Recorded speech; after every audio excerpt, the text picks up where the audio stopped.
आजच्या कार्यक्रमासाठी प्रमुख अतिथी ज्यांच्या शुभ हस्ते हा उद्घाटन सोहळा रंगणार आहे ते माननीय श्री अजित पुण्यातील ही थेट दृश्य पाहतोय आपण. अजित पवार आणि कलमाडी एकाच मंचावर आल्याची ही सगळी दृश्य आहेत. पवार यांचं सुद्धा आम्ही मंचावरून स्वागत करतो पुणे फेस्टिवलच्या वतीने.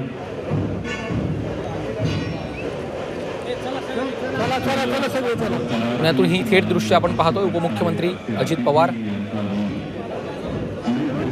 आणि कलमाडी एकाच मंचावर आल्याचं ही सगळी दृश्य आपण पाहतो.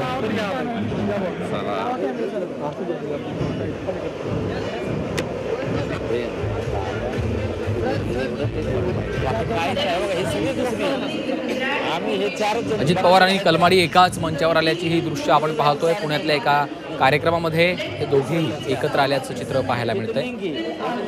अरुण मेहत्रे आमचे प्रतिनिधी सध्या आपल्यासोबत फोनलाईनवरनं जोडले गेलेले आहेत. अरुण, आपण पाहतोय कलमाडी आणि अजित पवार एकाच मंचावर आल्याची ही दृश्य आपण पाहतोय, काय सांगाल?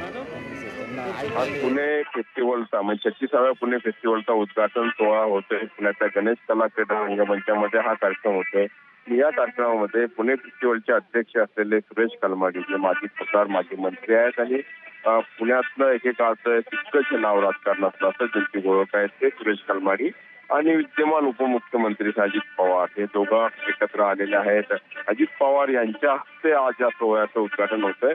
अर्थातच सुरेश कलमाडी आणि अजित पवार यांचे पूर्वीच्या काही म्हणजे राजकारणाच्या दृष्टिकोनातून विचार केला तर आधीचे असलेले संबंध हे थोडेसे निराळे होते. मात्र आता या क्षणी सुरेश कलमाडी राजकारणात सक्रिय नाही आहेत, ते बऱ्यापैकी चुकले असं म्हणावं लागेल.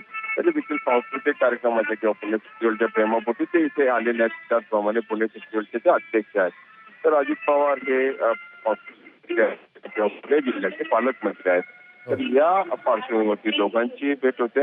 अर्थात दोन दिग्गज नेते म्हणजे सुरुवातीला किंवा काही वर्षापूर्वी असं म्हटलं जात होतं की सुरेश कलमाडी हे पुण्याच्या राजकारणातले महत्वाचे नेते होते.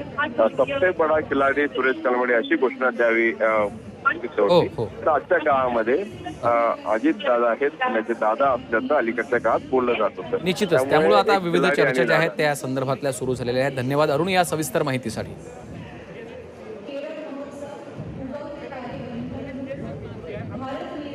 पुणे फेस्टिवलच्या कार्यक्रमामध्ये सुरेश कलमाडी आणि उपमुख्यमंत्री अजित पवार एकाच मंचावर आल्याचं चित्र पाहायला मिळतं.